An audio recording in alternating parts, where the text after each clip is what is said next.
Hello everyone, welcome to शिक्षक prep. Friends, अगर आप सीटेट 2022 में एग्ज़ाम देने वाले हैं तो आज का ये वीडियो आपके लिए मोस्ट इम्पॉर्टेंट रहने वाला है। ये मैराथन क्लास है फ्रेंड्स, जिसमें आपकी कंप्लीट ईवीएस पेडागोजी मैंने कवर की है। इससे बाहर ईवीएस पेडागोजी में कोई भी क्वेश्चन नहीं आएगा, क्योंकि फ्रेंड्स इस वीडियो के अंदर मैंने ईवीएस पेडागोजी के सारे टॉपिक्स इंक्लूड किए हुए हैं। अगर आप सिंगल ईवीएस पेडागोजी की ये वीडियो देखकर जाते हैं तो आप ईवीएस पेडागोजी में काफ़ी अच्छा स्कोर करेंगे फ्रेंड्स। तो फ्रेंड्स, आज की वीडियो में एंड तक बने रहिए। अगर आपका सीटेट का पेपर 1 है जहां पर ईवीएस आती है तो ये वीडियो आज का आपके लिए है, मोस्ट इम्पॉर्टेंट रहेगा ईवीएस के लिए। ठीक है फ्रेंड्स, तो इस वीडियो को आप पूरा देख लीजिए। तो चलिए स्टार्ट करते हैं आज का video. Friends, EVS pedagogy start करने से पहले आपको एक इन्फॉर्मेशन देनी है। इस चैनल के माध्यम से आपको सीटेट के सारे सब्जेक्ट्स की पेडागोजी कंप्लीट करवा दी गई है। इस वीडियो के डिस्क्रिप्शन बॉक्स में आपको लिंक मिल जाएगा, वहाँ पर आपको सारी वीडियोस मिल जाएंगी। हर सब्जेक्ट की अलग अलग प्लेलिस्ट बनी है। अगर आप चाहें इंग्लिश पेडागोजी की प्लेलिस्ट देखिए, हिंदी पेडागोजी की प्लेलिस्ट देख सकते हैं, मैथमेटिक्स का प्लेलिस्ट देख सकते हैं। ठीक है, इस तरह से सारे सब्जेक्ट्स की पेडागोजी मैंने करवाई है और उन सभी की वीडियोस की लिंक आपको इस वीडियो के डिस्क्रिप्शन बॉक्स में मिल जाएगी। अगर आप लोग चाहें तो वहां जाकर उन वीडियोस को देख सकते हैं। वहां पर भी मैंने पेडागोजी कंप्लीट करवाई है। उसके बाद आपको पेडागोजी कहीं और से पढ़ने की ज़रूरत नहीं पड़ेगी। ठीक है फ्रेंड्स, तो चलिए स्टार्ट करते हैं आज की ईवीएस पेडागोजी। ईवीएस पेडागोजी में सबसे पहला टॉपिक आता है प्रोसेस स्किल्स, जिसे हिंदी में बोलते हैं प्रक्रिया कौशल। ठीक है, तो चलिए इसको पढ़ लेते हैं। प्रोसेस स्किल्स इन ईवीएस, पर्यावरण में प्रक्रिया कौशल। देखिए, प्रक्रिया कौशल के अंदर 6 स्टेप्स आते हैं। पहले इन स्टेप्स के नाम देख लेते हैं। सबसे पहला आता है अवलोकन, जिसे हम ऑब्जर्वेशन कहते हैं। नेक्स्ट आता है क्लासिफिकेशन, जिसे हिंदी में वर्गीकरण कहा जाता है। नेक्स्ट आता है मीजरिंग, जिसे मापन कहते हैं। फिर आप फोर्थ देख सकते हैं कम्युनिकेटिंग, जिसे संप्रेषण कहते हैं। नेक्स्ट आता है इन्फरिंग या फिर आप इसे कह सकते हैं कंक्लूजन। ठीक है, निष्कर्ष निकालना। एंड लास्ट आता है प्रिडिक्टिंग, यानी कि अनुमान लगाना। तो इन्हें वन बाय वन हम पूरा डिटेल में समझेंगे। सबसे पहले देखते हैं ऑब्जर्वेशन। ऑब्जर्वेशन मतलब होता है अवलोकन। ठीक है, जैसा कि ईवीएस की पेडागोजी हम पढ़ रहे हैं तो यहाँ पर छोटे बच्चों की बात हो रही है। तो जो छोटे बच्चे होते हैं वो अपने सेंसेस के थ्रू अवलोकन करते हैं। ठीक है, जब आप बड़े हो जाते हैं तो आप अनेक तरीकों से ऑब्जर्वेशन कर सकते हैं, बट यहाँ पर छोटे बच्चों की बात हो रही है तो वो अपने सेंसेस के थ्रू अवलोकन करते हैं। ऑब्जर्वेशन जैसे वो ऑब्जर्व कर सकते हैं कि कौन लिविंग थिंग्स हैं, कौन नॉन लिविंग थिंग्स हैं। ठीक है, तो ये होता है ऑब्जर्वेशन के अंदर। कोई भी चीज़ हो सकती है। एग्जाम्पल आप बहुत सारे ले सकते हैं, जैसे मैग्नेटिक, नॉन मैग्नेटिक, ये क्या होते हैं, वो उनकी प्रॉपर्टीज़ देख सकते हैं, उनमें डिफरेंस कर सकते हैं। मतलब वो अपने सेंसेस के थ्रू कोई भी चीज़ देखेंगे और उसका अवलोकन करेंगे। ठीक है, ये आता है ऑब्जर्वेशन के अंदर। नेक्स्ट हम बात करते हैं क्लासिफिकेशन, यानी कि वर्गीकरण करना। ठीक है, छोटे बच्चे भी जो है वर्गीकरण कर सकते हैं। ऐसा नहीं है कि बड़े बच्चे ही करेंगे, ऐसा बिल्कुल नहीं है। ठीक है, तो जो क्लासिफिकेशन है वो छोटे बच्चे कर सकते हैं। जैसे मैंने आपको बताया, जैसे लिविंग और नॉन लिविंग थिंग्स में अब उन्होंने देखा, जैसे आप बच्चों को फील्ड ट्रिप पर ले गए, वहाँ पर आपने दिखाया ये लिविंग थिंग्स हैं एंड ये नॉन लिविंग थिंग्स हैं। तो बच्चे क्या करेंगे, उन चीज़ों को देखेंगे, उनकी प्रॉपर्टीज़ देखेंगे इन दोनों में डिफरेंस क्या है। मतलब वो उसका क्लासिफिकेशन कर पाएंगे, उनको डिफरेंशिएट कर पाएंगे इस स्टेज में। ठीक है, या फिर आप एग्जाम्पल ले सकते हैं magnetic and non magnetic substances का। जैसे बच्चों को आपने एक मैग्नेट दे दिया, उसके बाद बच्चों ने उस मैग्नेट को किसी आयरन से जाकर के अटैच किया, तो आयरन यानी कि लोहा वहाँ पर चिपक गया मैग्नेट में। दूसरी तरफ आपने एक प्लास्टिक का पीस दे दिया बच्चों को, और बच्चे ने क्या किया, मैग्नेट पकड़ करके प्लास्टिक के पास ले गए, तो प्लास्टिक जो है मैग्नेट से नहीं चिपका। ठीक है, तो इस तरह से बच्चे क्या कर पाएंगे, मैग्नेटिक और नॉन मैग्नेटिक में क्लासीफाई करना वो सीख गए। ठीक है, ये इस स्टेज में आता है। या फिर आप और भी कई सारे एग्जाम्पल ले सकते हैं फ्रेंड्स। जैसे आप लोग जानते होंगे, साइंस में पढ़ते होंगे, एक होते हैं ओविपोरस और एक होते हैं विविपोरस। ठीक है, ओविपोरस वो होते हैं जो अंडे देते हैं और विविपोरस वो होते हैं जो बच्चे देते हैं। तो इस तरह से बच्चे इनमें भी क्लासिफिकेशन कर सकते हैं कि विविपोरस वो होते हैं जो बच्चे देते हैं एंड ओविपोरस वो होते हैं जो अंडे देते हैं। ओविपोरस के एग्जाम्पल हो सकते हैं जैसे हैन हो गई, फ्रॉग है, एंड विविपोरस तो आप लोग जानते ही होंगे, ठीक है, ह्यूमन है, काऊ है, तो ये विविपोरस की कैटेगरी में आते हैं। तो इस तरह से इस स्टेज में बच्चा क्लासिफाई करना सीख जाता है किसी भी चीज़ को। या फिर लाइक आपने बच्चे को एक फ्लावर दे दिया, तो बच्चे ने फ्लावर देखा, आपने कहा इसमें आपको क्या लग रहा है, कई सारी चीज़ें अलग अलग हैं, जैसे फ्लावर आपको अलग कलर का दिख रहा है, इसकी लीव्स अलग दिख रही हैं, इसमें स्टेम है, तो आप देखिए, तो बच्चा क्या करेगा, वहाँ पर क्लासिफाई कर सकता है। ये ज़रूरी नहीं है कि उसका क्लासिफिकेशन एकदम सही होगा, ठीक है, मतलब बच्चा यहाँ पर पूरी तरह से लॉजिक लगाना तो नहीं सीख पाएगा, बट कुछ हद तक क्लासिफिकेशन करना सीख जाता है। जैसे फ्लावर का कलर अलग है, वो उसको कलर के बेसिस पर अलग कर सकता है। लीव्स देखेगा, अगर ग्रीन है तो उस बेसिस पर क्लासिफाई कर पाएगा, ठीक है। तो इस स्टेज में बच्चा क्लासिफाई करना सीख जाता है। नेक्स्ट हम बात करते हैं, सबसे पहली स्टेज हो गई ऑब्जर्वेशन। बच्चा सबसे पहले ऑब्जर्व करना सीखेगा किसी भी चीज़ को। नेक्स्ट बच्चा क्लासिफाई करना सीखेगा, वर्गीकरण करना सीख जाएगा। नेक्स्ट आता है मीजरिंग। थर्ड स्टेज में क्या होता है, बच्चा जो है मापन करना सीख जाता है, ठीक है। अब आप कहेंगे कि मापन तो हम बड़ी क्लासेस पे पढ़ते हैं, तो यहाँ पर छोटे बच्चों की बात हो रही है, तो वो अपने एज के लेवल के अकॉर्डिंग मेज़र करना सीख सकते हैं। जैसे बच्चे स्कूल जाते हैं, ठीक है, बच्चे स्कूल जाते हैं, तो स्कूल जाने में उनको कितना टाइम लग रहा है, लाइक बच्चों को 15 मिनट लग रहे हैं स्कूल पहुँचने में, तो ये भी तो मेज़रमेंट के अंदर ही आ गया ना। बच्चों ने मापन किया कि हम स्कूल जाते हुए 15 मिनट में पहुंच गए, फिर आने की टाइमिंग देखी उन्होंने, आते हुए वो 30 मिनट में पहुंच रहे हैं, क्योंकि आते हुए वो खुशी से आ रहे हैं, बढ़िया दोस्तों के साथ मज़े करके, है ना, हो सकता है इस तरह का। तो यहाँ पर क्या होता है, बच्चा मेज़र करना सीख जाता है, मापन सीखता है, ठीक है। ये थर्ड स्टेज आती है, ध्यान रखिएगा। नेक्स्ट स्टेज आती है कम्युनिकेटिंग, यानी कि संप्रेषण।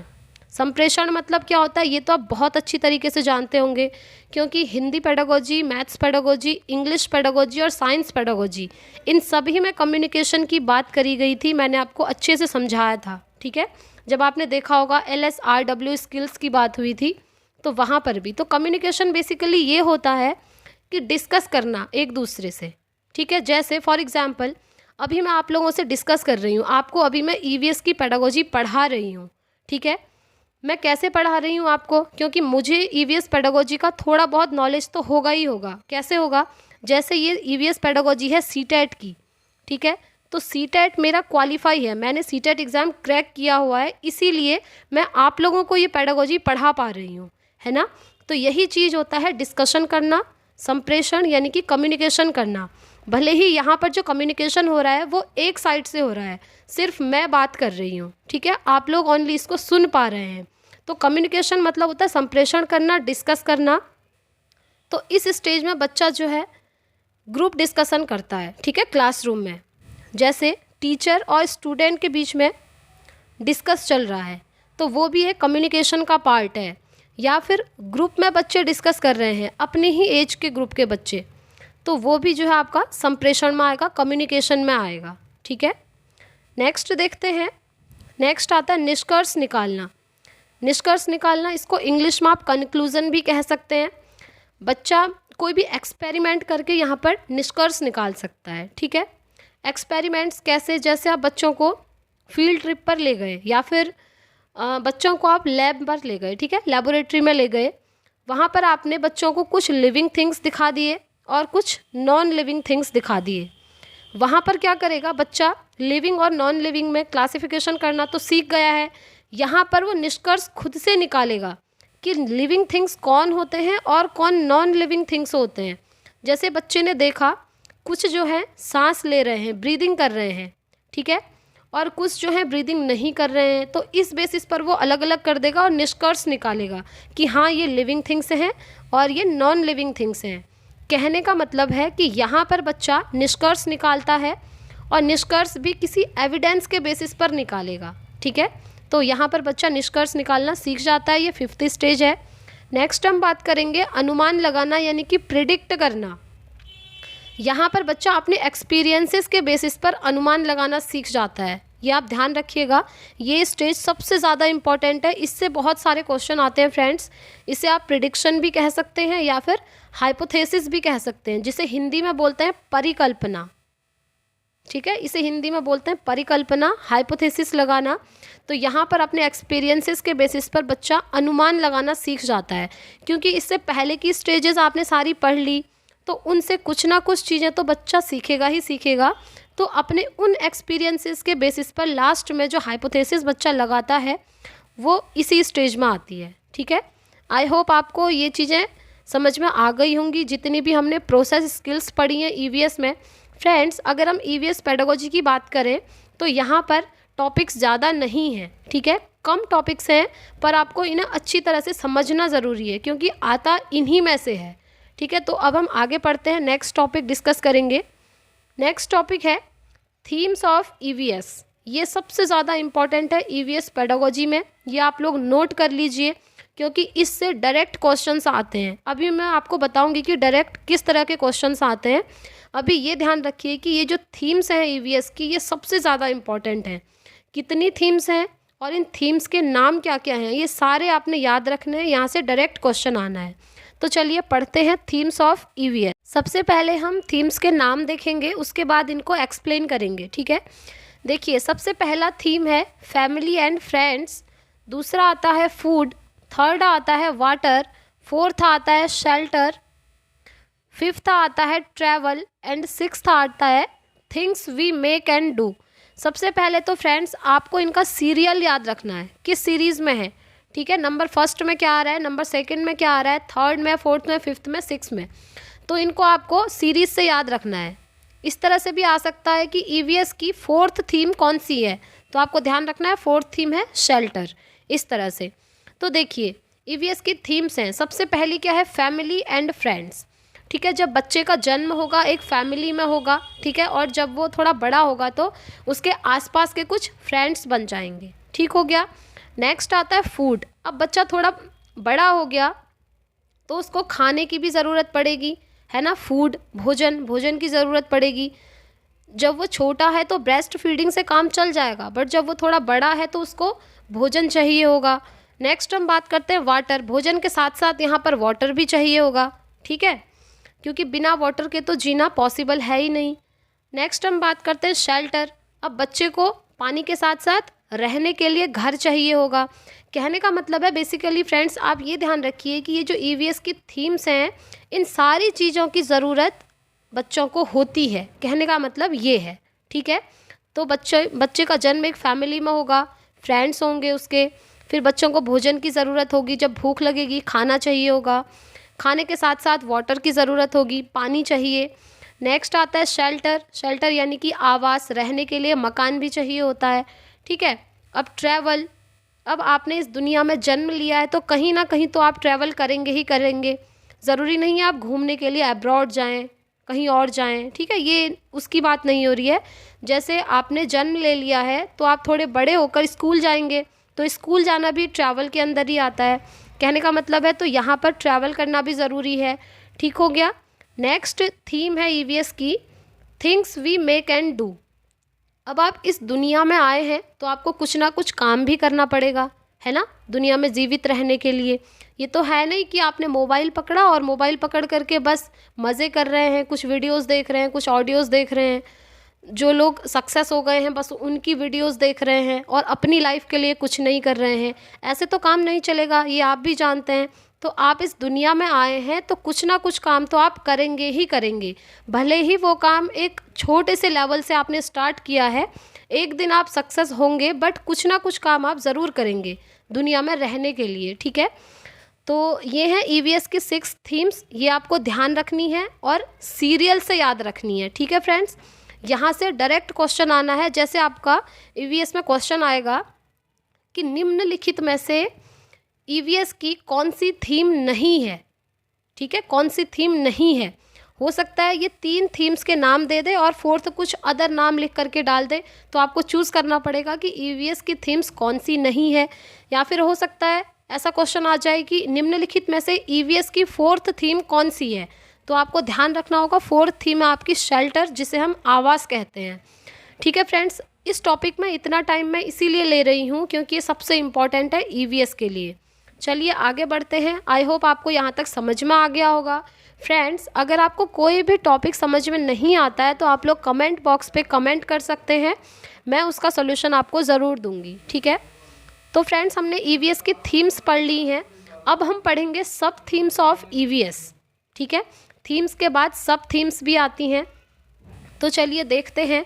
हाँ, एक और चीज़ ध्यान आ रही है मुझे, यहाँ पर कुछ इस तरह से भी क्वेश्चन आते हैं फ्रेंड्स कि निम्नलिखित में से ईवीएस की सब थीम्स कौन सी हैं। वहाँ पर क्या होगा पता है, वहाँ पर वो 3 तो ईवीएस की थीम्स डाल देंगे, ठीक है। फैमिली एंड फ्रेंड्स डाल दी, फूड हो गया, वाटर हो गया, एंड एक डाल देंगे वहाँ पर सब थीम्स जैसे रिलेशनशिप्स। तो आपको इन चारों में से ये डिसाइड करना है कि ईवीएस की सब थीम कौन सी है। तो अगर आपको ईवीएस की 6 थीम्स याद हैं तो आप वैसे ही उसको एलिमिनेट करना सीख जाएंगे कि ये 3 तो ईवीएस की थीम है, जो बची वो सब थीम ही होगी ऑब्वियसली। तो आपका आंसर आपको मिल जाएगा। तो इस तरह से आप लोग ध्यान रखिए। देखिए, एक ट्रिक आप लोग इसे कह सकते हैं, क्योंकि यहाँ पर सब थीम्स तो बहुत सारी दी हुई हैं। आप एक काम कर सकते हैं, आप ईवीएस की 6 थीम्स याद कर लीजिए, उसके बाद सब थीम्स को आप एलिमिनेट करना सीख जाएंगे, ठीक है। कहने का मतलब है कि अगर आपको 6 थीम्स याद हैं तो आप आंसर तक पहुंच सकते हैं कि आपकी सब थीम्स कौन सी होगी। ठीक हो गया, तो चलिए इन्हें देख लेते हैं। फैमिली एंड फ्रेंड्स की सब थीम्स हैं relationships, work and play, animals and plants, ठीक है। ये आपको ध्यान रखना है, ये सब थीम्स हैं। नेक्स्ट देखते हैं फूड की सब थीम्स हैं टेस्टिंग। देखिए फूड के अंदर क्या क्या आता है। सबसे पहले आप फूड का जो टेस्ट है वो पता कर सकते हैं। अब आप खाना खाएंगे तो डाइजेशन की प्रोसेस भी होगी बॉडी में, है ना। कुकिंग है, खाना बनाना। नेक्स्ट आता है प्रिजर्विंग टेक्निक्स, आप किसी भी फूड को यानी कि भोजन को किस तरह से प्रिजर्व कर सकते हैं। नेक्स्ट है फार्मर एंड हंगर। तो ये हैं फूड की सब थीम्स। वैसे तो आप अगर हो सके तो फ्रेंड्स सब थीम्स को याद कर लीजिएगा। ईवीएस में family and friends and food in दोनों की सब थीम्स दी हुई हैं। अगर सब थीम्स याद नहीं हो रही हैं तो 6 थीम्स याद कर लीजिए, उसके बेसिस पर आप अपने आंसर तक पहुंच जाएंगे। अगर मैं अपनी बात करूं तो मैंने जब सीटेट का एग्ज़ाम दिया था फ्रेंड्स, तो मैंने ईवीएस की 6 थीम्स याद करी थी ओनली, ठीक है। 6 थीम्स याद करी थी और इसी के बेसिस पर मैं अपने आंसर तक पहुंच गई थी कि सब थीम्स कौन सी है या कौन सी नहीं है। क्योंकि अगर आपको थीम्स याद हैं तो आप जो ऑप्शंस होते हैं वहाँ पर उन्हें एलिमिनेट करना सीख जाएंगे। आई होप यहाँ तक आपको समझ में आ गया होगा। अब हम बढ़ते हैं आगे। नेक्स्ट टॉपिक है पेडागोजिकल पॉइंट्स। जो ईवीएस है उसके पेडागोजिकल पॉइंट्स कौन कौन से हैं वो ज़रा डिस्कस कर लेते हैं। फ्रेंड्स, पेडागोजिकल पॉइंट्स डिस्कस करने से पहले मैं आपको एक चीज़ बता देती हूँ। यहाँ से भी सीटेट में क्वेश्चन बनते हैं ईवीएस की पेडागोजी में, कि ईवीएस के अंदर आप कौन कौन से सब्जेक्ट्स पढ़ते हैं। ईवीएस के अंदर एक आता है साइंस, दूसरा हम पढ़ते हैं सोशल साइंस, एंड थर्ड हम पढ़ते हैं इन्वायरमेंटल स्टडीज़, ठीक है। ये आपको ध्यान रखना है क्योंकि यहाँ से सीटेट में क्वेश्चन बनते हैं। अब देखिए, ये भी आपको ध्यान रखना है कि ये जो ईवीएस है ये क्लास 1st एंड 2nd में नहीं होता है, ठीक है। ईवीएस होता है आपका क्लास 3rd to 5th। यहाँ से भी सीटेट में क्वेश्चन बनते हैं कि ईवीएस कौन सी क्लास से कौन सी क्लास तक होता है। तो जो ईवीएस है वो क्लास 3rd to 5th होता है। क्लास 1st एंड 2nd में ईवीएस नहीं होती है। और ईवीएस के अंदर साइंस, सोशल साइंस और इन्वायरमेंटल स्टडीज़ हम पढ़ते हैं, ये आप ध्यान रखिएगा, ठीक है। क्योंकि इसके बारे में सीटेट में क्वेश्चन बनते हैं तो अभी हम इनको डिटेल में डिस्कस करने वाले हैं, ठीक है। तो चलिए पहले इन्हें देख लेते हैं। पेडागोजिकल पॉइंट्स डिस्कस कर रहे थे, तो सबसे पहला पॉइंट है टीचर द्वारा सेंसिटिव रहना है। Gender, class, culture, religion, language, geographical location etcetera, इन सभी को लेकर के टीचर ने सेंसिटिव रहना है। क्योंकि सबसे पहले जब टीचर सेंसिटिव रहेंगे तभी बच्चे भी सेंसिटिव रह सकते हैं, ठीक है। तो सबसे पहले हम बात कर लेते हैं जेंडर की। फ्रेंड्स, आपने एक टर्म सुना होगा, अगर हम बात करें तो बेसिकली ये टर्म आता है आपका सीडीपी में, यानी कि चाइल्ड डेवलपमेंट एंड पेडागोजी में ये चीज़ आती है, जेंडर बायसनेस। इससे भर भर के क्वेश्चन आते हैं फ्रेंड्स, ओनली सीडीपी में ही नहीं बल्कि ऑल सब्जेक्ट्स की पेडागोजी में, ठीक है। तो आपको ये जेंडर बायसनेस टर्म को समझना बहुत ज़्यादा इंपॉर्टेंट है। ईवीएस ले लो, सीडीपी ले लो, आपने प्रीवियस ईयर के क्वेश्चन पेपर उठा करके देखे होंगे तो जेंडर बायसनेस से बहुत सारे क्वेश्चन आते हैं, ठीक है, अलग अलग नाम से। एक आता है जेंडर बायसनेस करके, या फिर आ सकता है जेंडर स्टीरियोटाइप करके, जिसे लिंग रूढ़िबद्धता कह देते हैं। ठीक है, एक आता है जेंडर डिस्क्रिमिनेशन करके। तो ये सारी चीज़ें एक ही हैं, थोड़ा बहुत डिफरेंस इनमें होता है। जैसे जेंडर बायसनेस है, वो होता है लिंग पक्षपात। कहने का मतलब है किसी एक लिंग की तरफ झुकना, या तो लड़का या लड़की। ठीक है, और जेंडर स्टीरियोटाइप मतलब होता है लिंग रूढ़िवादिता, यानी कि पहले से जो रूढ़िवादिता, पहले से जो चीज़ें चली आ रही हैं। ठीक है, तो इन्हें कभी कभी एक ही नाम से दे देते हैं, ये भी आपको ध्यान रखना है। जेंडर स्टीरियोटाइप या जेंडर कह सकते हैं बायसनेस। तो सबसे पहले हम डिस्कस करने वाले जेंडर बायसनेस को लेकर के। तो जेंडर बायसनेस को लेकर के टीचर ने जो है सेंसिटिव रहना है। ठीक है, लिंग पक्षपात कैसे? सबसे पहले टीचर ने बच्चों के साथ डिस्कशन करना है, बच्चों के दिमाग में किस तरह की चीज़ें हैं, वो जेंडर बायसनेस को लेकर के क्या सोचते हैं, ये जानने की कोशिश करनी है। अब ये जानने के लिए वो डायरेक्ट बच्चों से क्वेश्चन करें ऐसा नहीं है, क्योंकि वो छोटे बच्चे हैं ना, तो उनको गेम्स के थ्रू आप लोग निकलवा सकते हैं कि उनके अंदर जेंडर बायसनेस को लेकर के क्या चीज़ें हैं, क्या वो लड़के और लड़कियों में भेदभाव करते हैं या नहीं करते हैं। अगर आपने देखा कि नहीं करते हैं तो ठीक है, अगर करते हैं तो उनसे जानने की कोशिश कीजिए कि ऐसा क्यों है। फॉर एग्ज़ाम्पल, स्कूल में गेम्स चल रहा है, ठीक है, आप क्रिकेट चल रहा है स्कूल में, तो वहाँ पर क्या होता है, टीचर का रोल है कि वो बच्चों से कहें कि बच्चों आप लोग ग्रुप में डिस्कस करो, टीम बना लो अलग अलग, क्योंकि आपको क्रिकेट खेलना है। तो वहाँ पर हो सकता है कुछ बच्चे ऐसे होंगे, वो बोलेंगे कि सर या फिर मैम, लड़कियां क्रिकेट नहीं खेलेंगी, ठीक है, सिर्फ लड़के ही खेलेंगे। तो वहाँ पर टीचर ने देखना है कि वो ऐसा क्यों कह रहे हैं। फिर आप बच्चों से क्वेश्चन कर सकते हैं कि देखिए आप ऐसा क्यों कह रहे हैं, लड़कियां क्यों नहीं खेल सकती हैं। तो हो सकता है वो बोलें कि सर या फिर मैम, हमारे घर पे डिस्कशन होता है, मम्मी पापा भी बात करते हैं, या फिर हम टीवी में जब गेम्स देखते हैं सिर्फ लड़कों का गेम देखते हैं क्रिकेट में, उन्हें पता ही नहीं है कि लड़कियां भी क्रिकेट खेलती हैं, है ना। हो सकता है ये चीज़ें हो सकती हैं।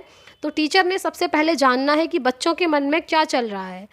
सबसे पहले टीचर ने सेंसिटिव रहना है, फिर टीचर ने बच्चों को एग्जाम्पल देने हैं कि ऐसा नहीं होता है, क्रिकेट लड़कियां भी खेल सकती हैं, जितने काम लड़के कर सकते हैं उतने काम लड़कियां भी कर सकती हैं। ठीक है, तो ये चीज़ें टीचर ने बच्चों को सिखानी है, डायरेक्टली बोल करके नहीं, कुछ एग्जाम्पल्स दे करके, कुछ आप उनको वीडियोस दिखा सकते हैं, है ना। ऐसी बहुत सारी चीज़ें हैं। तो टीचर ने जेंडर को लेकर के, जेंडर पैरिटी होनी चाहिए टीचर के मन में। जेंडर पैरिटी मतलब क्या होता है, लिंग समता।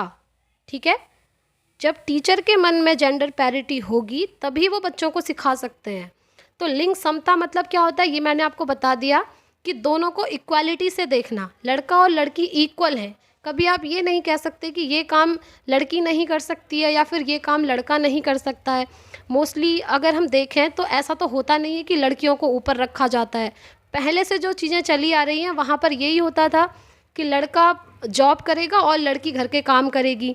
अगर आप देखेंगे तो जो छोटे बच्चे होते हैं ना, उनकी बुक्स उठाकर देखेंगे तो वहाँ पर भी क्या होता है, कुछ चैप्टर्स आपको ऐसे मिलेंगे जहाँ पर इमेज बनाई होंगी, लड़का ऑफिस में बैठा है और लड़की झाड़ू पकड़ के खड़ी है, इस तरह की इमेज बनी होती हैं। तो स्टार्टिंग तो वहीं से हो जाती है कि बच्चों के दिमाग में ये बैठ जाता है कि अच्छा लड़कियां झाड़ू लगाती हैं और लड़के ऑफिस में बैठ करके जॉब कर रहे हैं। ठीक है, तो इस तरह की चीज़ें ये बहुत बेकार चीज़ें हैं जो नहीं होनी चाहिए। इस तरह से तो बच्चों के मन में कभी भी ये चीज़ नहीं आएगी कि जेंडर पैरिटी होनी चाहिए। ठीक है, तो टीचर ने क्या करना है, जेंडर को लेकर के सेंसिटिव रहना है और बच्चों को भी जो है जेंडर को लेकर सेंसिटिव बनाना है, ये टीचर का रोल है। ठीक है, आगे बढ़ेंगे। कल्चर की हम बात करें तो संस्कृति, हर किसी की संस्कृति अलग होती है।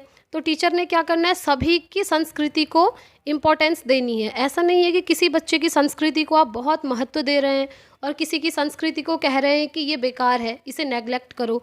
तो ऐसा नहीं करना है। ऐसा करने से क्या होगा, बच्चों के मन में हीन भावनाएं पैदा हो जाएंगी। ठीक है, तो कहने का मतलब है टीचर का बहुत बड़ा रोल होता है बच्चों को बनाने में।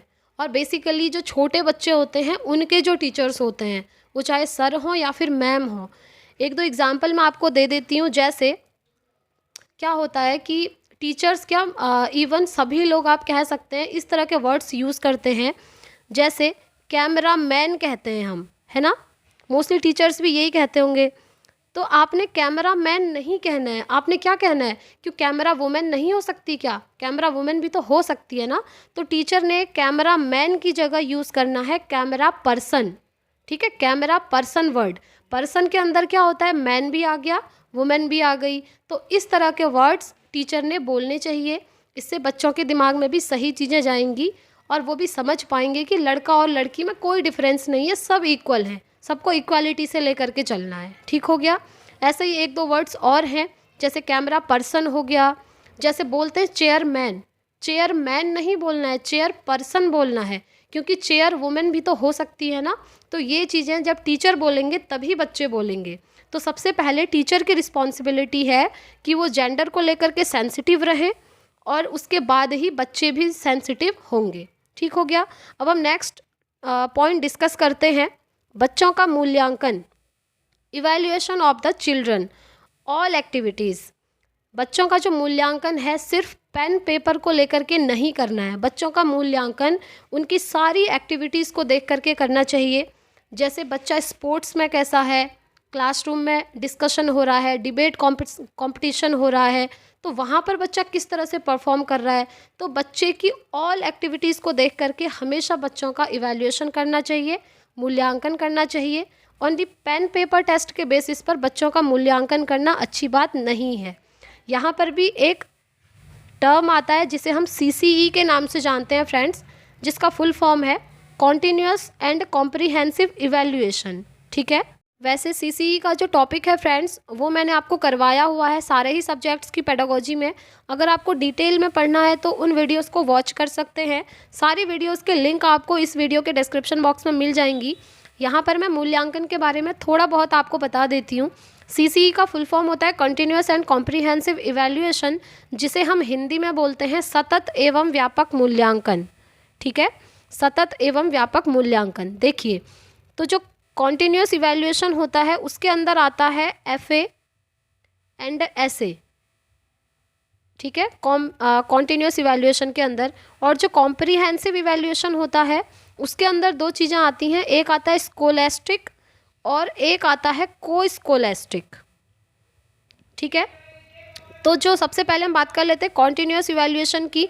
कॉन्टिन्यूअस में आता है FA मतलब होता है फॉर्मेटिव असेसमेंट, जिसे हिंदी में कहते हैं रचनात्मक मूल्यांकन।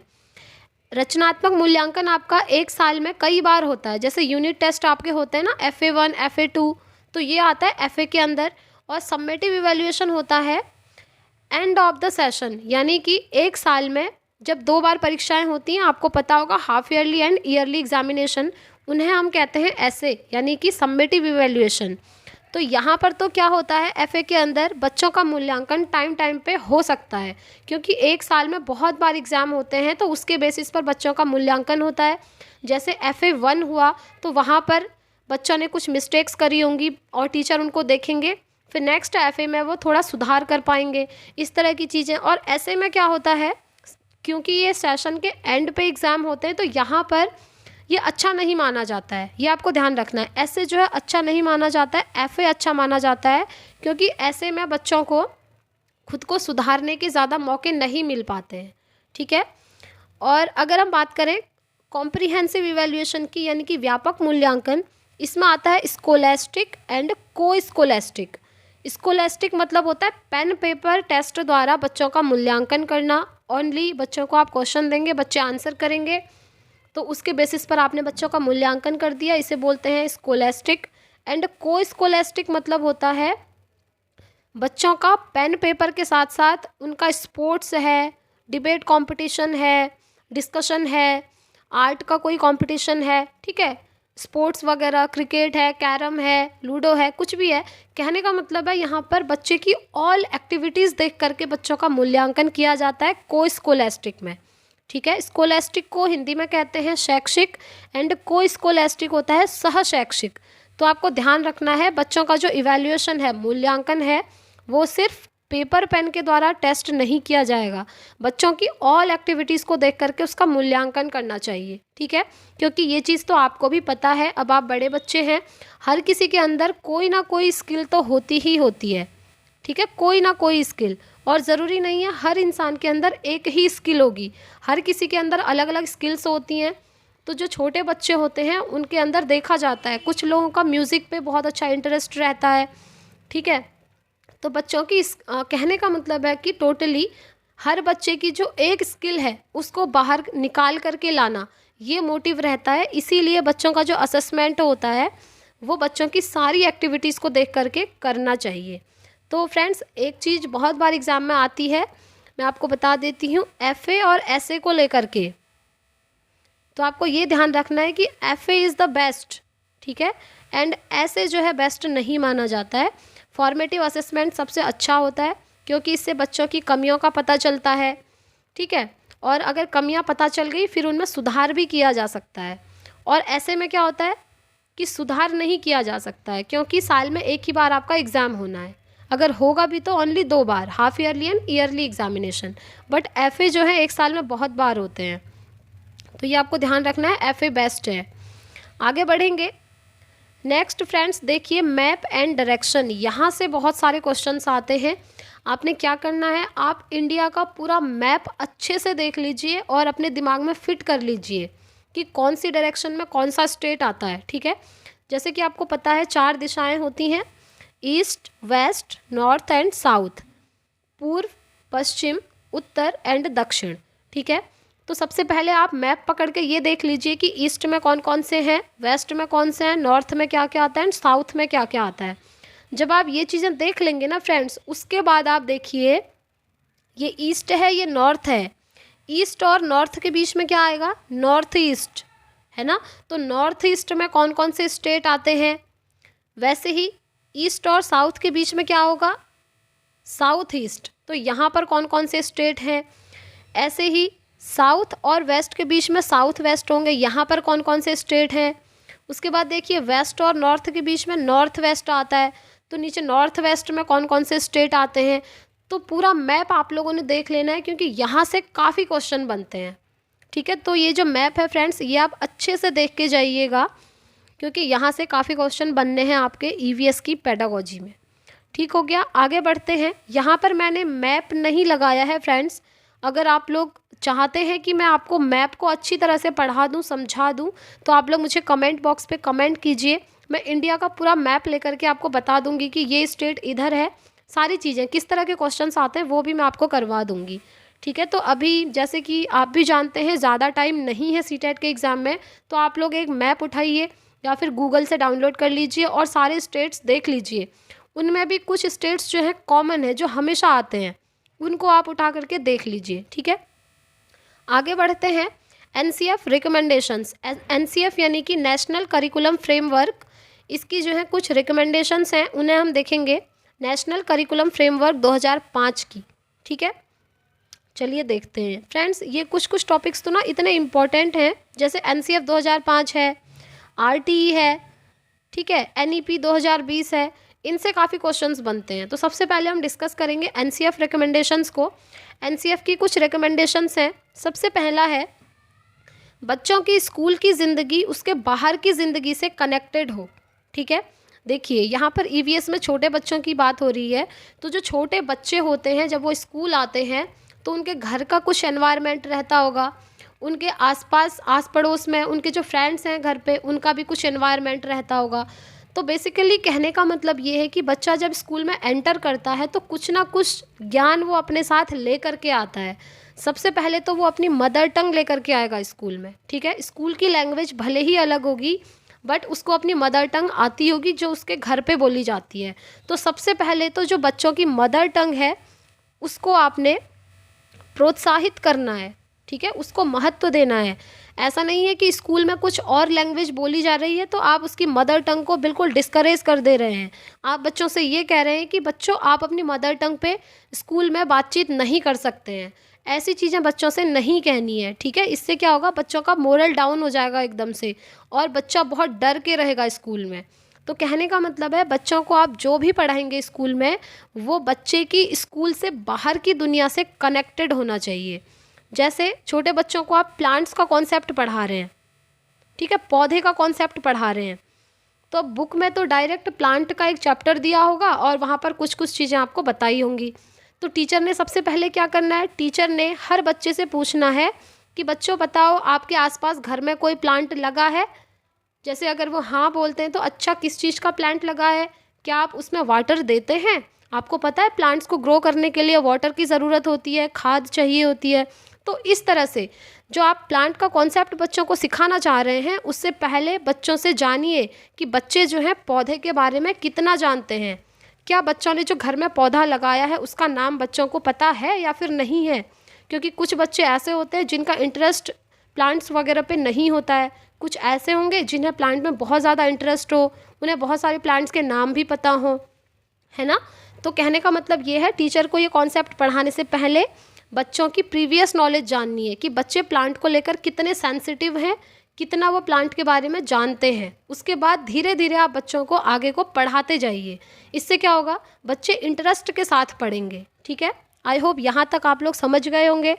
नेक्स्ट पॉइंट डिस्कस करते हैं। नेक्स्ट पॉइंट है बुकिश एंड रोट लर्निंग को डिस्करेज करना है। ठीक है, रोट लर्निंग इसको डिस्करेज करना है, इसको इनकरेज नहीं करना है। रोट लर्निंग मतलब होता है रट्टा लगाना।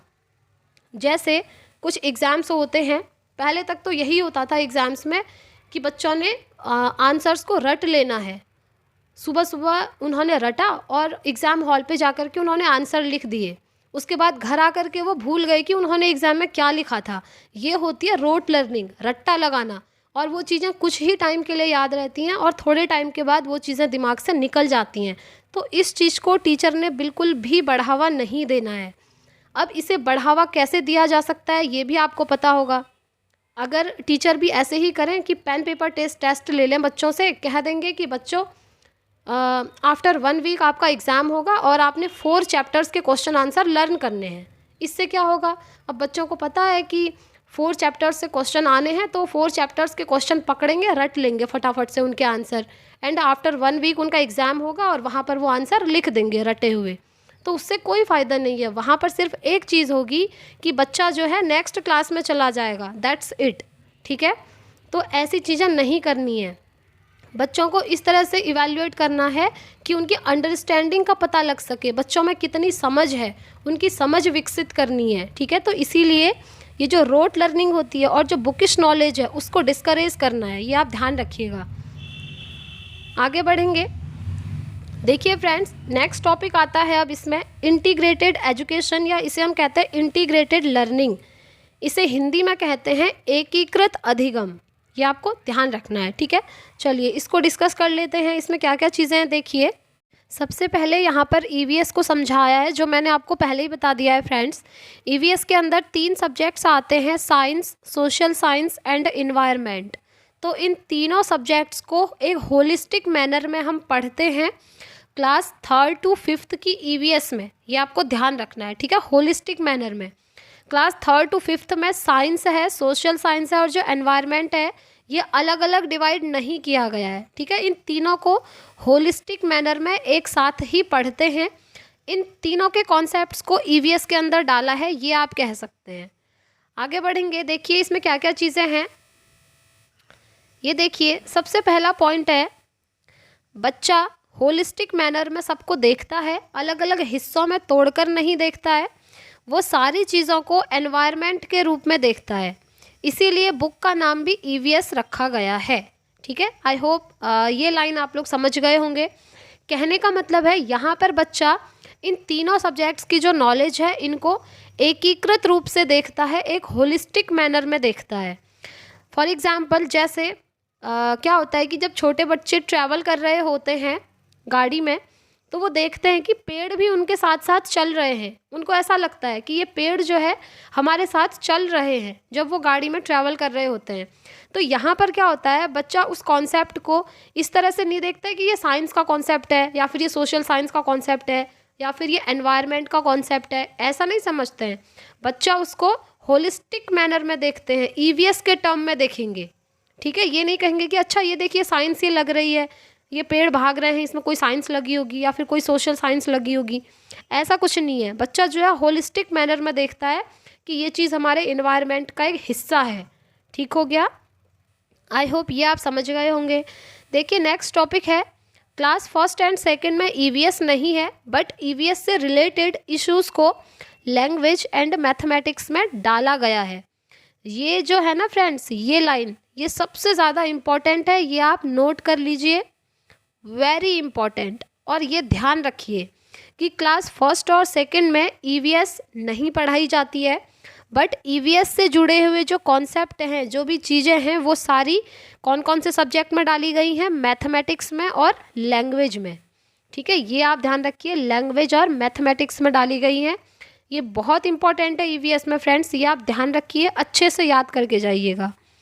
आगे बढ़ते हैं, देखिए नेक्स्ट पॉइंट है, क्लास 3rd to 5th में ईवीएस होता है, जिसमें तीनों सब्जेक्ट्स को एकीकृत किया गया है, क्योंकि बच्चा होलिस्टिक वे पर देखता है कंबाइंड करके। ठीक है, ये चीज़ मैंने आपको बता दी है। 3rd to 5th में ईवीएस होता है, जिसमें क्या है कि तीनों subjects, science, social science and environmental education, इन तीनों को बच्चा होलिस्टिक वे पर देखता है, यानी कि एकीकृत रूप से देखता है। ठीक है, आगे बढ़ेंगे। नेक्स्ट बात करी गई है टेक्स्ट बुक को लेकर के, यानी कि पाठ्य पुस्तक को लेकर के, कि बच्चों की जो टेक्स्ट बुक है वो किस तरह की होनी चाहिए। ये चलिए इसे हम देख लेते हैं। सबसे पहला है, textbook is not the only source of education या फिर knowledge, but should support children to construct knowledge through all sources such as by people, newspapers etcetera. ठीक है, ये आप समझ रहे हैं। यहाँ पर ये कहा है कि टेक्स्ट बुक जो है, बच्चों की जो पाठ्य पुस्तक है, वो जो है ओनली सोर्स ऑफ नॉलेज नहीं है। ठीक है, ये एकमात्र संसाधन नहीं है ज्ञान का, ये जो है वन ऑफ द सोर्स है। ठीक है, संसाधनों में से एक है, ये आप कह सकते हैं, एक संसाधन के रूप में है, बट एकमात्र संसाधन है ये आप नहीं कह सकते हैं। इससे बहुत सारे क्वेश्चन बने हैं फ्रेंड्स, मैं आपको बता देती हूँ क्वेश्चन किस तरह से बना है। इस तरह से आ सकता है, ऑप्शन बताती हूँ, text book is the only source of knowledge, ऐसा नहीं होगा। दूसरा ऑप्शन आएगा, text book is the one of the source of knowledge, तो ये सही होगा कि ये अनेक संसाधनों में से एक संसाधन के रूप में होती है, बट एकमात्र संसाधन नहीं है ज्ञान को ग्रहण करने की। ठीक है, आई होप ये आप समझ गए होंगे। But should support children to construct knowledge through all sources, but ये क्या करता है कि बच्चों को नॉलेज कंस्ट्रक्ट करने में सपोर्ट करता है, यानी कि जो ज्ञान है उसका निर्माण करने में ये सपोर्ट करता है अलग अलग सोर्सेज के माध्यम से। कौन कौन से सोर्स? बाय पीपल, यानी कि पीपल्स से डिस्कस करके, बाय न्यूज़पेपर, न्यूज़पेपर्स के द्वारा, तो इन सभी के द्वारा, ऐसे बहुत सारे सोर्सेज हो सकते हैं, इनके द्वारा नॉलेज को बच्चा कंस्ट्रक्ट कर सकता है। ठीक है, नॉलेज का कंस्ट्रक्ट यानी कि सृजन कर सकता है, ज्ञान का निर्माण कर सकता है, ये आप कह सकते हैं। आगे बढ़ते हैं, देखिए नेक्स्ट पॉइंट क्या है, there is no place for definitions and informations in the textbook of EVS, even the language used in the book is not formal but that spoken by children. ठीक है, इसे समझते हैं। जो EVS की पाठ्य पुस्तक है, यानी कि ईवीएस की जो टेक्स्ट बुक है, उसमें डेफिनेशंस और जो इन्फॉर्मेशंस होती हैं, ओनली उनकी व्याख्या नहीं होनी चाहिए, ये आप ध्यान रखिए। There is no place for definitions and informations in the textbook of EVS. EVS की जो टेक्स्ट बुक है उसमें ओनली जो परिभाषाएं हैं या फिर जो इन्फॉर्मेशंस हैं वही चीज़ें नहीं होनी चाहिए, बल्कि ईवीएस में बहुत अच्छे अच्छे एग्जाम्पल्स होने चाहिए, ये आप ध्यान रखिए। एग्जाम्पल्स, और उसके साथ साथ उन एग्जाम्पल्स में जो लैंग्वेज यूज़ करी गई हो वो एकदम सिंपल लैंग्वेज हो, सरल लैंग्वेज हो। ठीक है, बुक में, और जो बुक की लैंग्वेज होती है वो एकदम फॉर्मल नहीं होनी चाहिए, एकदम सीरियस, औपचारिक भाषा जिसको कहते हैं, वो नहीं होनी चाहिए। इससे क्या होगा, बच्चे आसानी से बोल नहीं पाएंगे। ठीक है, तो बच्चों को हमने बोलने का मौका देना है, बच्चों में स्पीकिंग स्किल्स अच्छे से डेवलप हो, इसके लिए जो ईवीएस की बुक में लैंग्वेज है वो ईजी होनी चाहिए, जो बच्चों को समझ में आ जाए और जिसे बच्चे ईजीली बोल पाएँ। ठीक हो गया, आगे बढ़ेंगे। नेक्स्ट पॉइंट है, बच्चों को hands on experiences, activities and discussion in small groups आदि का अवसर दें। ठीक है, बच्चों की क्लासरूम में ऐसा एनवायरनमेंट डेवलप करना है जहाँ पर क्या होगा, बच्चे अपने हाथों से क्रिया करके चीज़ों को सीख पाएँ। हैंड्स ऑन एक्टिविटीज़, देखिए बच्चों को आप फील्ड पे ले जा सकते हैं, स्कूल का जो ग्राउंड होगा वहाँ पर लेकर जा सकते हैं, वहाँ पर बच्चों को स्पोर्ट्स के थ्रू कुछ सिखा सकते हैं। वहाँ पर क्या होगा, बच्चे हैंड्स ऑन एक्टिविटीज़ खुद करके चीज़ों को सीखेंगे। And discussion is in small groups, जो छोटे बच्चे होते हैं उनकी जो क्लासरूम है वहाँ पर बच्चों के अलग अलग ग्रुप्स बना दीजिए और उनमें डिस्कशन करवाइए, डिबेट भी करवा सकते हैं। ठीक है, तो इस तरह की चीज़ें क्लासरूम में करवानी है। इससे क्या होगा, बच्चों को हर चीज़ का अवसर मिलेगा, यानी कि अपॉर्चुनिटी मिलेगी। एंड बच्चे लर्निंग बाय डूइंग, ये कॉन्सेप्ट आप याद रखिए फ्रेंड्स, ये हर सब्जेक्ट की पेडागोजी के लिए इंपॉर्टेंट है। लर्निंग बाय डूइंग, करके सीखना, इसकी बात करी थी जॉन डीवी ने, ये भी याद रखिए। तो ईवीएस की भी जो क्लासरूम होती है वो लर्निंग बाय डूइंग पर बेस्ड होनी चाहिए। ठीक है, आगे बढ़ेंगे, नेक्स्ट टॉपिक, नेक्स्ट पॉइंट देखेंगे। नेक्स्ट पॉइंट है, textbook of EVS is child centred so that children get lot of space to explore. ठीक है, इसका मतलब क्या है वो देख लेते हैं, चलिए देखते हैं। बच्चों की जो ईवीएस की बुक है ना फ्रेंड्स, अगर आप उसे उठाकर देखेंगे तो आपको भी ये लगेगा कि वो जो बुक है चाइल्ड सेंटर्ड बुक है। ठीक है, और यहाँ पर बच्चों को ज़्यादा से ज़्यादा एक्सप्लोर करने के अवसर मिलेंगे, यानी कि बच्चा खुद को एक्सप्लोर कर पाएगा, इस तरह की चीज़ें उसमें दी गई हैं। रोट लर्निंग को बिल्कुल भी एनकरेज नहीं किया गया है। आप देख सकते हैं ईवीएस की बुक उठा करके, चाइल्ड सेंटर्ड मतलब क्या होता है, जो शिक्षा का पूरा सिस्टम है उसके सेंटर में बच्चे को रख के देखा जाता है, यानी कि बच्चे को उसकी नीड, उसकी एबिलिटी, उसकी एज, बच्चों की सारी चीज़ें देख करके वहाँ पर टॉपिक्स दिए गए हैं। और ऐसे ऐसे टॉपिक्स होंगे कि हैंड्स ऑन एक्टिविटीज़ से भी बच्चा सीखेगा। ठीक है, तो जो एजुकेशन सिस्टम होता है उसके सेंटर में, उसके केंद्र में बच्चों को रखा गया है, चाइल्ड सेंटर्ड एजुकेशन है। ठीक है, यहाँ पर बच्चों को उनकी नीड्स, उनकी एबिलिटी, उनके एज, इन सारी चीज़ों के अकॉर्डिंग पढ़ाया जाता है। और आजकल का जो एजुकेशन सिस्टम है फ्रेंड्स, कुछ हद तक इम्प्रूवमेंट उसमें आ गया है। बच्चों को उनकी नीड्स के अकॉर्डिंग पढ़ाया जाता है। जिस तरह का बच्चा है इंडिविजुअली, आप ये कह सकते हैं इंडिविजुअली बच्चों की नीड्स देखी जाती है और उसके बेसिस पर बच्चों को सिखाया जाता है। ठीक है, चलिए आगे बढ़ते हैं। नेक्स्ट पॉइंट है, give children opportunities to observe the nature, not just sit in the class, that is active participation of children. आप ये कह सकते हैं कि बच्चों को जो है ऑब्जर्व करने की अपॉर्चुनिटीज़ मिलनी चाहिए। ठीक है, ऐसा नहीं है कि बच्चा ओनली क्लासरूम में बैठा है और कोई एक्टिविटीज़ नहीं कर रहा है, ऐसा नहीं होना चाहिए। बच्चों को अपॉर्चुनिटीज़ होनी चाहिए कि वो नेचर को ऑब्जर्व कर पाए, यानी कि उसका जो एनवायरनमेंट है, क्लासरूम से बाहर की भी जो दुनिया है, उन चीज़ों को भी वो ऑब्जर्व कर पाए। ओनली ऐसा ना हो कि वो क्लासरूम में बैठा है, टीचर लेक्चर दे रहे हैं, वो बैठा है, सुन रहा है, लिख रहा है, सुन रहा है, लिख रहा है, इतना नहीं, बल्कि बच्चों को ऑब्जर्व करने के मौके मिलने चाहिए, अवसर मिलने चाहिए। इससे क्या होगा, बच्चा एक्टिवली पार्टिसिपेट करेगा किसी भी चीज़ को लेकर। तो बच्चों का एक्टिव पार्टिसिपेशन बहुत ज़्यादा इम्पॉर्टेंट है। ठीक है, नेक्स्ट पॉइंट देख लेते हैं, बच्चों को इन्वायरमेंट के प्रति संवेदनशील बनाएंगे। अब देखिए, बच्चों को इन्वायरमेंट के प्रति संवेदनशील आप कैसे बना सकते हैं, वो मैं आपको बता देती हूँ एक एग्जाम्पल के थ्रू। ठीक है, टीचर का क्या काम है कि टीचर कहे कि ऐसा ये स्कूल में भी करवा सकते हैं टीचर कि बच्चों को एक एक प्लांट दे दिया। ठीक है, बच्चों को बोलो कि बच्चों एक प्लांट लगाओ एक गमले पे, उसके बाद आपने क्या करना है, इस गमले में जो प्लांट लगा है इसे बड़ा करना है आपने। देखते हैं कौन बच्चा कितनी देखभाल कर सकता है इन प्लांट्स की। ठीक है, इस तरह के कंपटीशन करवाइए, ना कि पेन पेपर टेस्ट लेकर के आप कंपटीशन करवाएं, वो नहीं। अगर कंपटीशन करवाना है बच्चों में तो इस तरह के करवाइए कि बच्चे ज़्यादा से ज़्यादा उस चीज़ को समझ सकें, अंडरस्टैंडिंग बेस्ड एजुकेशन हो पाए। ठीक है, तो बच्चों को एक प्लांट देंगे, कहेंगे कि बच्चों आपने इस प्लांट को बड़ा करना है, ग्रो करना है। फिर बच्चे पूछेंगे कि अच्छा तो इसको हम किस तरह से अच्छी तरह से ग्रो करवा सकते हैं। फिर टीचर बताएंगे कि आप इनको टाइम टाइम पे वाटर दो, इन्हें खाद चाहिए होती है, सारी चीज़ें। ठीक है, तो ये चीज़ें बच्चे जब सीखेंगे और टीचर साथ में खुद भी एक प्लांट लगाएंगे और उसकी देखभाल करेंगे डेली स्कूल आकर, तो क्या होगा, बच्चे देखेंगे कि अच्छा टीचर भी ऐसे कर रहे हैं, तो बच्चे भी प्लांट्स को लेकर के सेंसिटिव हो जाएंगे। वो कभी ये नहीं चाहेंगे कि प्लांट मुरझा जाए, उसकी देखभाल करेंगे। ठीक है, तो इस तरह से टीचर ने क्या करना है, बच्चों को इन्वायरमेंट के प्रति संवेदनशील बनाना है। इन्वायरमेंट में ओनली प्लांट्स ही नहीं आते, इवन काफ़ी चीज़ें आती हैं, उन सभी को लेकर के बच्चों को संवेदनशील यानी कि सेंसिटिव बनाना है। ठीक हो गया। आगे बढ़ेंगे फ्रेंड्स। बेसिकली क्या है कि ईवीएस में ऑब्जर्वेशन सबसे ज़्यादा इम्पॉर्टेंट है। ठीक है, बच्चों को आप घुमाने के लिए ले जा सकते हैं, वहाँ पर उन्हें कुछ चीज़ें दिखाएंगे और कहेंगे कि आप चलो इसको ऑब्जर्व करो, ये चीज़ ऐसी है तो क्यों है, किस तरह से है।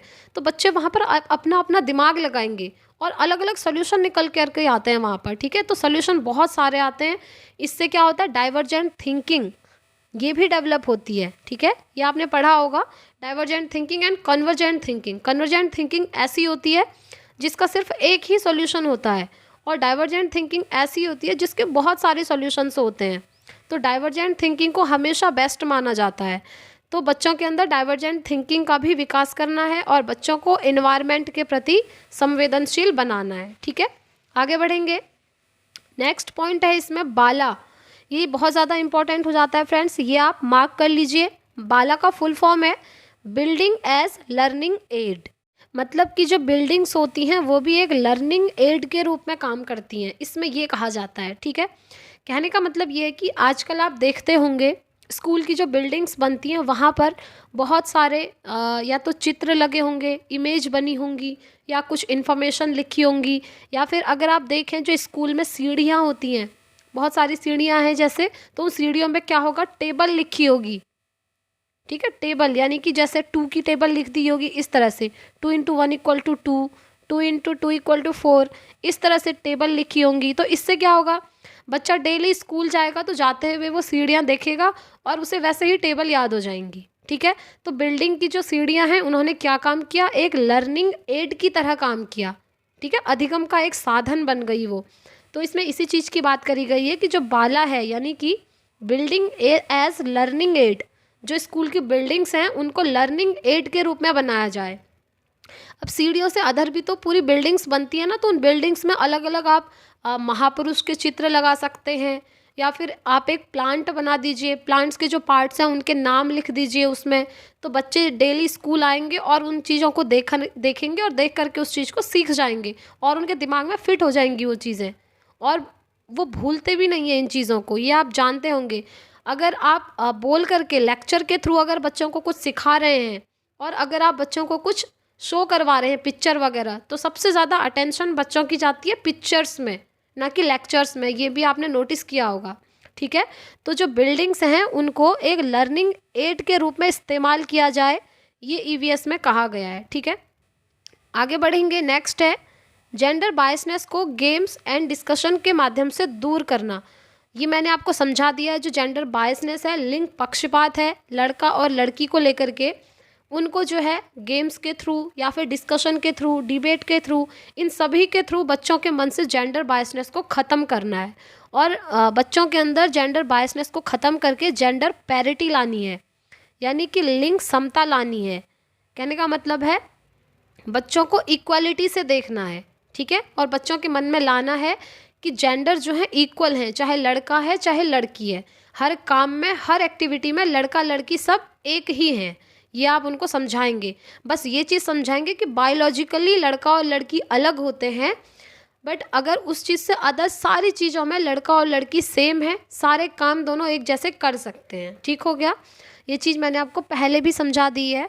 आगे बढ़ेंगे। नेक्स्ट पॉइंट है बच्चों को फील्ड ट्रिप पर ले जाना, real life experiences and observation. अगर आप बच्चों को फील्ड ट्रिप पर ले जा रहे हैं, फील्ड ट्रिप पर ले जाएंगे तो वहाँ पर बच्चे अपने सारे सेंसेस के थ्रू चीज़ों को देखेंगे, करेंगे, है ना, सामने पे वो चीज़ें देखेंगे। तो उन चीज़ों को बच्चे क्या करेंगे, ऑब्जर्व करेंगे। जैसे आप लोग बच्चों को लेकर के गए, सपोज़ आप बच्चों को बायो पढ़ाना चाह रहे हैं और बच्चों को आप बोटेनिकल गार्डन में लेकर के गए, तो वहाँ पर क्या होगा, बच्चे खुद से उनको देखेंगे, है ना, ऑब्जर्व करेंगे सारे प्लांट्स को, और वो रियल लाइफ के एक्सपीरियंस ले रहे हैं। उसके बाद बच्चे कभी नहीं भूलेंगे कि हम जब बोटेनिकल गार्डन में गए थे वहाँ पर हमने क्या क्या चीज़ें देखी थी। वो सारे नाम याद रहेंगे बच्चों को, उनकी प्रॉपर्टीज़ भी वो जानने की कोशिश करेंगे। तो इस तरह से फील्ड ट्रिप पर जा कर के बच्चों को रियल लाइफ के एक्सपीरियंसेस मिलते हैं और ऑब्ज़र्व करते हैं बच्चे, और ऑब्जर्वेशन के थ्रू सीखते हैं। ठीक है, आई होप आप लोग यहाँ तक समझ गए होंगे। आगे बढ़ेंगे। तो फ्रेंड्स आज की वीडियो में इतना ही है। आई होप आपको यहाँ तक सारी चीज़ें समझ में आ गई होंगी। फ्रेंड्स ये जो मैंने आपको वीडियो आज करवाई है ये बहुत इम्पॉर्टेंट है ईवीएस पेडागोजी की। इसके बाहर से ईवीएस की पेडागोजी में कुछ भी नहीं आता है। यही सारी चीज़ें आती हैं। जेंडर बायसनेस है, ईवीएस की थीम्स हैं, सब थीम्स हैं, ये जो प्रोसेस स्किल्स मैंने आपको बताई। ठीक है, तो आज की वीडियो में मैंने सारे पॉइंट्स कवर किए हुए हैं सीटेट के रिगार्डिंग। फ्रेंड्स अगर आप इस वीडियो को देख लेते हैं ना तो आपका ईवीएस पेडागोजी में काफ़ी अच्छा स्कोर हो जाएगा। ठीक है, तो आई होप आपको आज का ये वीडियो पसंद आया होगा। अगर वीडियो पसंद आया है तो प्लीज़ वीडियो को लाइक एंड शेयर कीजिए, चैनल को सब्सक्राइब कीजिए, बेल आइकन प्रेस कीजिए ताकि आने वाली वीडियोस की हर नोटिफिकेशन आपको मिल सके। तो फ्रेंड्स अब हम मिलेंगे नेक्स्ट वीडियो में। आज की ये वीडियो जो आप लोग अच्छे से कवर कर लीजिए। आपकी पूरी ईवीएस पेडागोजी यहाँ पर कवर करवा दी है मैंने। ठीक है फ्रेंड्स, और इससे अदर वीडियोस आपको देखनी है तो सारी वीडियोस की लिंक आपको डिस्क्रिप्शन बॉक्स में मिल जाएंगी। तो अब हम मिलेंगे फ्रेंड्स नेक्स्ट वीडियो में। तब तक के लिए thank you, bye bye, take care, all the very best.